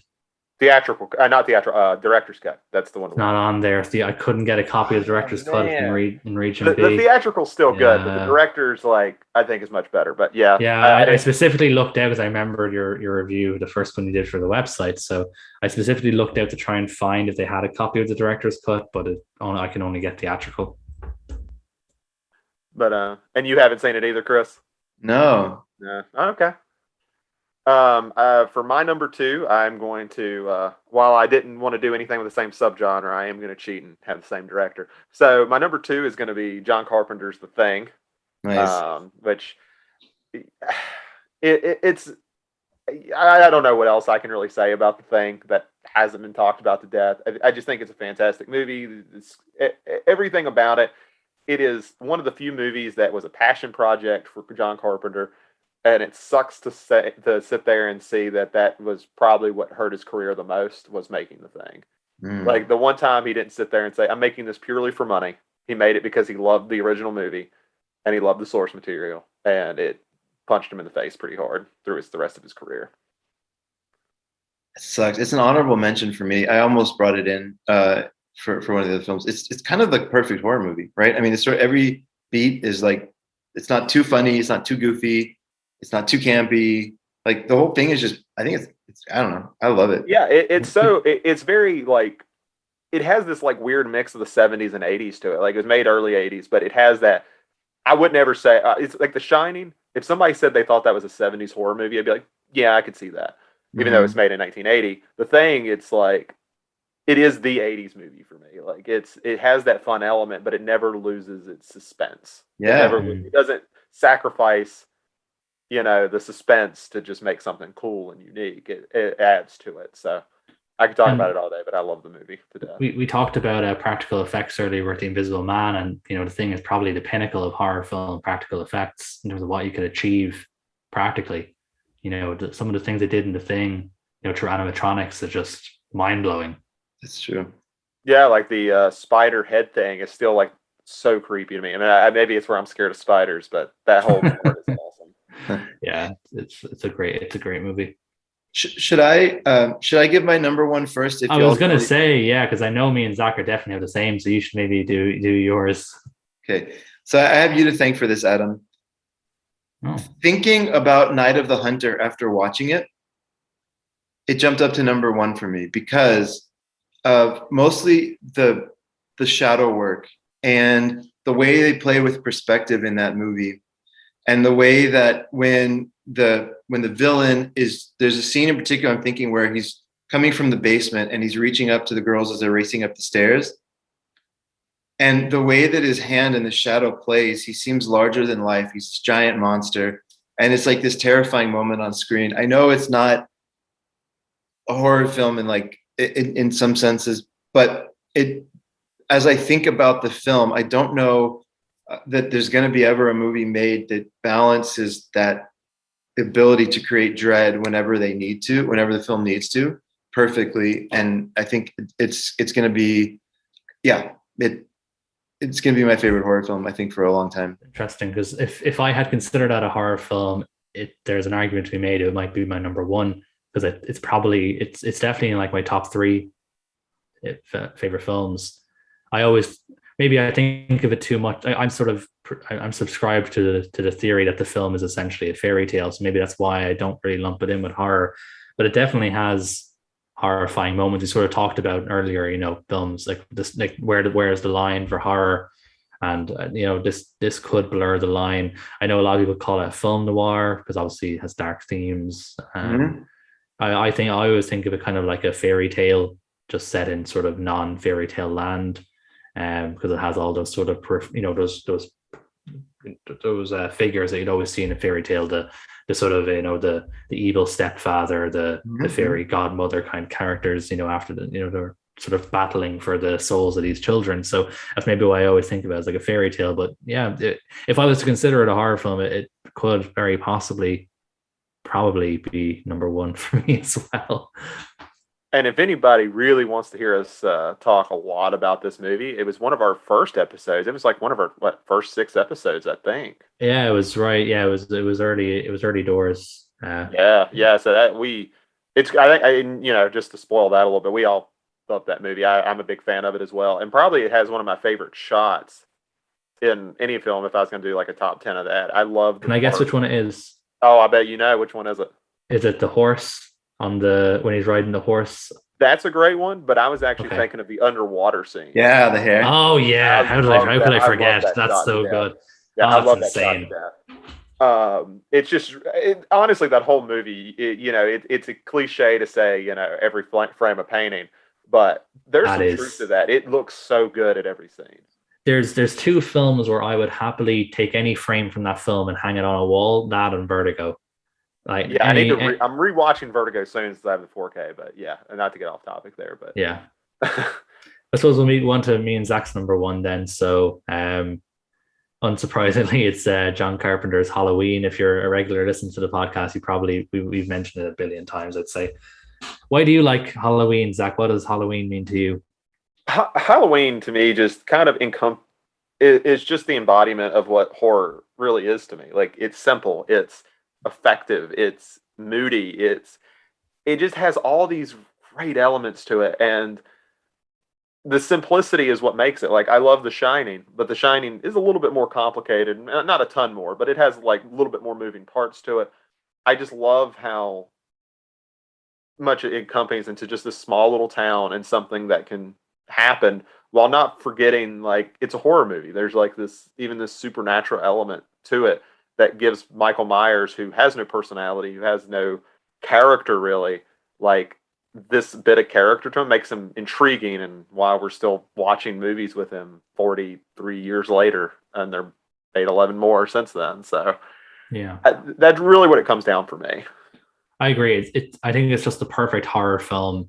It's so simple. There's no, to quote Ron Swanson, there's no frou-frou symbolism. It's just a simple movie of an apex predator hunting and killing.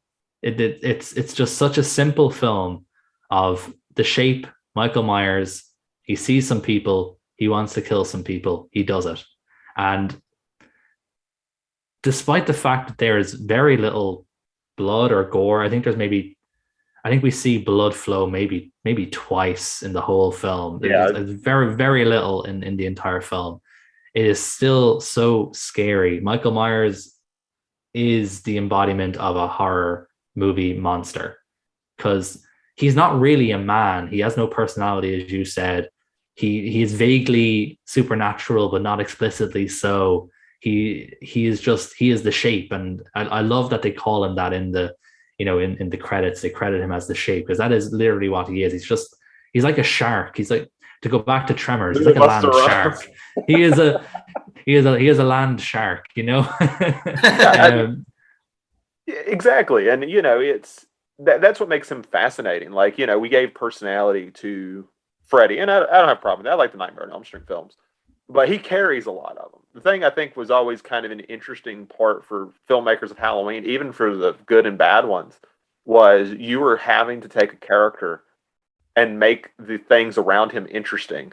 Because, and that's not to say Michael Myers isn't intriguing, he is, but there's nothing to read into him. Like, you can't read that much into that character. He's essentially everything around it's got to work. He's essentially like the shark from Jaws, basically. Mm-hmm. They are very, in terms of like their relation to the plot and how it pans out, they are very similar. And obviously the films are obviously extremely different, and there's no one trying to hunt. Obviously Loomis is trying to hunt down Michael Myers, but not in the same way Chief Brody and the other guys are. But yeah, Loomis is much more of a Van Helsing type. Yeah, for sure. Interesting. I like that analogy. Yeah, Halloween is just the perfect horror movie. There's not a single thing I would change about it. The music is perfect. There's a reason why it's probably the most ripped off horror score, including this podcast. We also ripped it off, as you'll notice at the start of this episode. And it's fascinating because it shows Carpenter's mind as a musician, because it's a bongo beat. Like, the whole thing is just a bongo beat. I think it's 5/4 time, and it's like, it takes someone who really understands how music operates to think, I need a scary movie. What am I going to use? Bongos. Bongo beat on the piano. It is 5/4. Yeah, I've just realized. I never even popped that before. That's 5/4. Yeah, 5/4. Yeah. It's the only thing I know about music. I know nothing about music. I've just heard him talk about it in interviews so many It times. explains now why it's always felt off, because I never really considered the time signature, and it explains now because obviously 5/4 is a, there's a reason why it's not used in popular music, because it feels off to like the regular ear, like unless you listen to like jazz or whatever. 5/4 is just gonna feel weird. There's a reason why no pop song is in 5/4, because there's something off about it, because it feels like a record skipping when you have an extra beat. Yeah, and it captures this movie. Like, like Lori, she always feels like something's off even before anything happens. Like, yeah, she's always looking over her shoulder. There's always that she sort of feels like there's something going on. Like, yeah. But I'll keep talking about it. So we should probably move on before I just like take up the whole podcast talking about it. So yeah. So look, those are our top 5. Listeners, I hope you enjoyed. If you haven't seen any of these films, please do. If you have and you like them, on the Patreon, where the podcast, both the unedited version and the edited version, are both going to be available. So do please comment and tell us, what your top 5 is, or if you agree with ours. All right, and now we're gonna get into the 1997 film Cure by Kiyoshi Kurosawa. This is a wave of gruesome murders is sweeping Tokyo. The only connection is a bloody X carved into the neck of each of the victims. In each case, the murderer is found near the victim and remembers nothing of the crime. Detective Takabe and psychologist Sakuma, I'm going to start losing it, are called to figure out the connection, but their investigation goes nowhere. ... So, what did you guys think of this one? I'm just looking it up real quick. So it's They Shoot Zombies. It's 401. Okay. And it's going to take me a second to get to They Shoot Pictures. Let me see if I can get that quickly. They Shoot Pictures is 1051. Okay. So it's right outside the top 1001. Okay. Yeah. So a lot of critical love for this. Honestly, I get it. I think this is probably the movie for me that feels like the movie David Fincher always wanted to make. I think it's perfect. I just saw it. I haven't had a chance to do my write-up on it yet and really put some consolidated thinking into it. But it does this thing that I love in suspense movies, kind of horror movies, where it just shows little pieces of the reveal throughout the movie. And you kind of get to see, you kind of as the cop is trying to figure out what's going on, you follow the cop and you learn as he does in this case, what the important pieces of evidence along the way.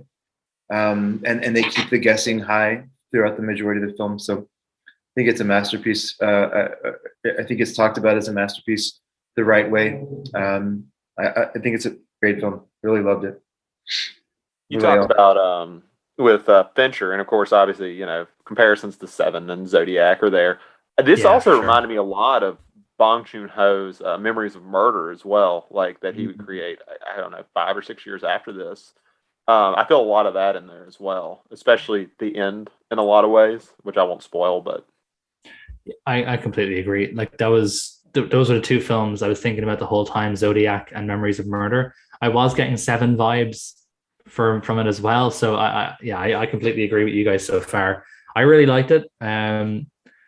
It's definitely a horror film. I know a lot of people would say it's like a crime thriller. But I think the villain makes it a horror film. Yeah. And the way that Kurosawa even films it, again, I'm sorry for saying atmosphere for the billionth time. We should get an atmosphere jar or something where I have to put a euro in every time I say the word atmosphere. Yeah, that's what our listeners probably doing a shot of whiskey now they're probably absolutely blitzed listening to this episode. But yeah, the way Kurosawa kind of films this, the way he's kind of like a step back, it's kind of like the way Memories of Murder is shot, kind of the and Zodiac in a way. Sort of by stepping back, he creates this almost kind of like a true crimey vibe to it. It feels like a true crime documentary a lot of the time. But yeah, it's definitely a horror film. The villain is fantastic. One of the sort of best villains I've seen in sort of recent films. He was so unnerving. One element that I think would be well, I think this would specifically scare Japanese audiences when it first released, because kind of the thing I thought about a lot throughout the film was in 2 years before this, there was the Tokyo subway sarin attacks, where this cult came in and gassed, I think it was 5 of the compartments in a bus. They were a death cult, and and the movie kind of plays with that too, with the whole hypnotist aspect, which isn't a spoiler. They show that in like the first 15 minutes of the movie. Right. But this idea of controlling other people in a sense, and these people committing crimes almost without reason in a lot of cases, or not really sure what the reason is. I think that the connection may not be purposeful, but I feel like that is something that would have been on the minds of a lot of Japanese people at the time when these sarin attacks happened just a couple years beforehand. That was a question I had for y'all. Like that was one of the things about this film that really kind of stood out to me as being very well done, and also just a very interesting idea, is that you have, or like an interesting idea to explore through a movie, is you have these people that are otherwise not killers commit a murder without fully understanding what's going on, and sort of not even have no memory of it, I guess, right? And that's sort of how the film is set up. I'm surprised that that idea hasn't been explored more in horror, because that's a great, like, that's terrifying. Like, it's almost body horror in a sense, like not having control of yourself. Yeah, right. And I'm just thinking of like moments where, I don't know if you all have experienced this, but like there's moments as a parent where you're exhausted. It's like, month 3, the baby's not sleeping, and you're at this moment where you're like, I have to sleep. And you like call in a babysitter, or like you call in somebody, because you're like, you get to a point where you're like, I can't be responsible for my actions in the next 20, like I have to sleep. You know what I mean? And most parents tell very similar stories of like those first 4 months of their first child.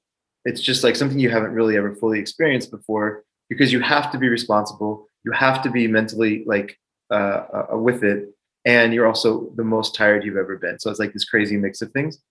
That's the closest. I'm not saying that you think of murder. That's maybe a weird example to use.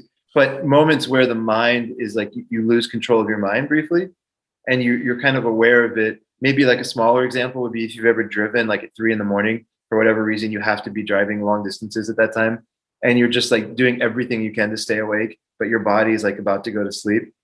There's just, I can't really think of the perfect comparison, but there's these moments where you don't feel fully in control of your mind, and those moments are very, very scary. I suppose there's like, the idea of, I suppose accidentally killing someone is obviously going to be different to this, because like they were not in control. But obviously there was the news about Alec Baldwin on the set of his film. I don't know if you guys have come across that news yet. Yeah. So, I'd say like the feeling that, these characters probably a similar feeling that Alec Baldwin's having right now.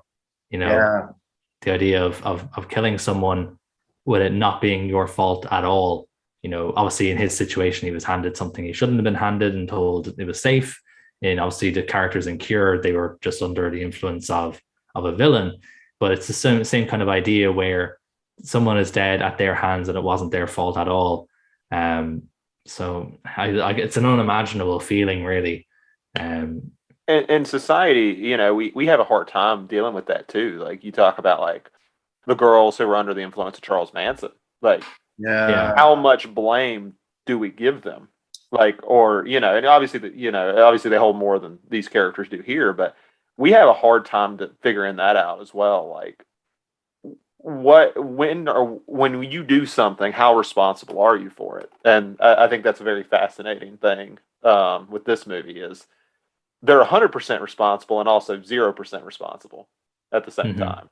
There's a TikTok thing that just happened where somebody in China was, I guess, an influencer in China, was convinced to eat like like pest control or something on air. Like the people, her fans were like pushing her to eat this thing, and it wound up killing her. And it's an interesting discussion around culpability, right? Like she was not under the influence of a hypnotist in this case, but she was It's the definitely same. It's the same idea, I suppose, to maybe make it a bit more topical and more relatable to everyone. It's the same idea as kind of anti-vaxxers, and the things that they spread online.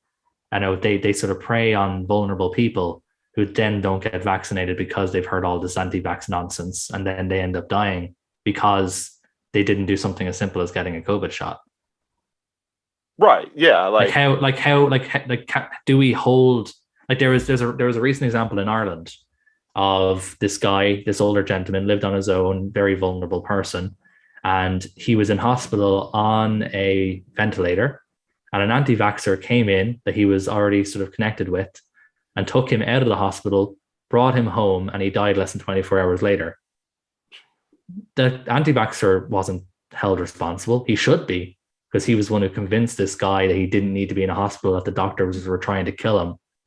And, so it's the same kind of idea, really, in terms of how the responsibility gets sort of thrown out to, if we put it in the perspective of Cure, because I obviously don't want to go too off topic here, but if we put it in the perspective of Cure, like the people who carried out the murders under the influence of the villain,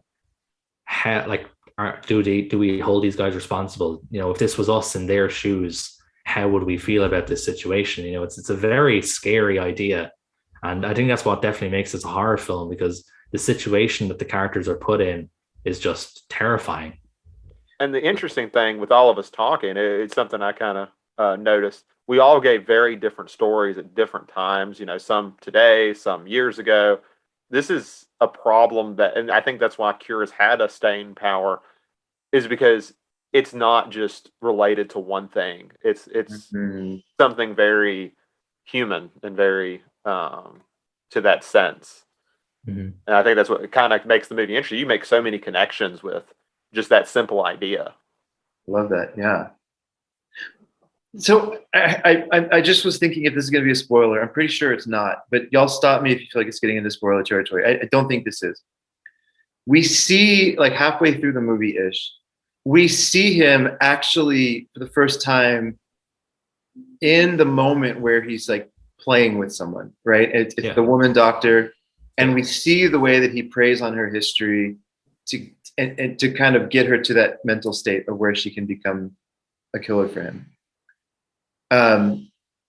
One of the questions I had, I don't know if this was discussed or maybe it was the point that we weren't supposed to know. How does he actually know so much about these people? Because he has these like feelings or intuitions, or he talks about them like not being complete or having these unresolved things in their life. But like, is there any discussion on how he knows? Well, I guess the way I kind of read it, and I could be off base, it kind of reminds me of horoscopes. Like a horoscope can apply to anyone. Like that's kind of the power behind them. You can hand someone a random horoscope and tell them it's their zodiac symbol, and it applies to them.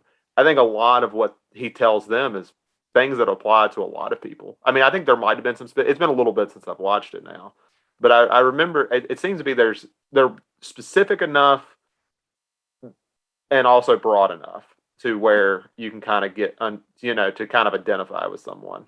It's kind of like those hoaxer mediums that you see on like TV and stuff. They'll if you throw enough shit at the wall, some of it's going to stick, and then once you find out what's stuck, you can kind of dig a bit deeper.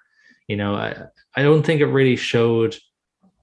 I say, like, with this film, because this guy is supposed to be this kind of master manipulator type, I think we're given credence to maybe suspend our belief a little bit in terms of how he can be so specific and how he can know so much, because this character, he's supposed to be, like I said, a master sort of manipulator and be able to read so much from just like a person's expression, for example.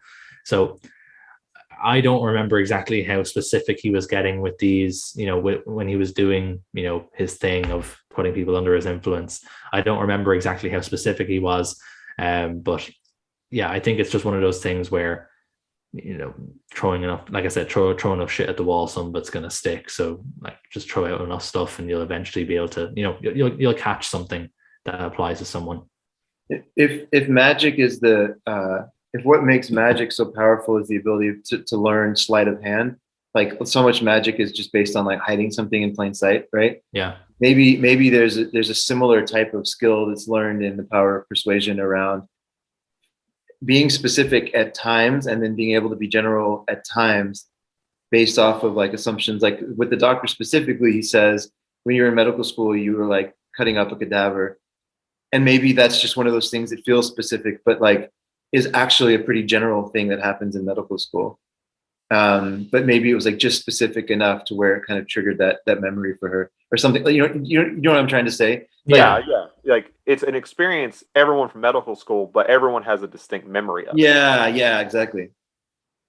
So you get your personal feelings from something everyone experienced. I think that's what makes the villain so scary because, obviously he plays the simpleton, he plays someone with amnesia or whatever. He's very unassuming, the kind of guy where you're like, don't mind him, he's harmless, that kind of guy that, everyone kind of sees on, you've come across these people in real life, these kind of guys who just seem, a few sausages short of a meat lover's pizza, that kind of type. So, and he plays that role so well, and because people are so unassuming to him, he puts himself in the position to be able to encroach on people's minds and sort of do his thing. And what I like about this film is that for me, like, it has the suggestion of possibly being supernatural. Obviously I know that it goes into the past a little bit in terms of like the history of telekinesis and things like that. It's never explicitly supernatural, but there's always an idea that maybe he could be like, maybe he could be the devil or something like that. That's why I kind of liked it. They kind of left him vague as a character for a lot of it. He's a very vague character. We don't really see a lot of his backstory and how he got into this position or why he's really doing it, other than this idea that he was studying this old sort of telekinesis trick, or not telekinesis. Michael Myers. Yeah, exactly. In that idea where he's scary because we know so little about him, but yet he's so powerful. I know that people don't necessarily love J.K. Rowling right now, and for good reason, but that is one of my favorite things she did with the character of Voldemort. Was he was just a kid who got curious about the dark arts and sort of built his life around that ability to like be the best at that. Mm-hmm. And I think it's interesting to think of a normal person who is a kid who then goes off onto this path and has a skill in something that is so harmful. I think is a kind of a good idea for horror, and it's used well here.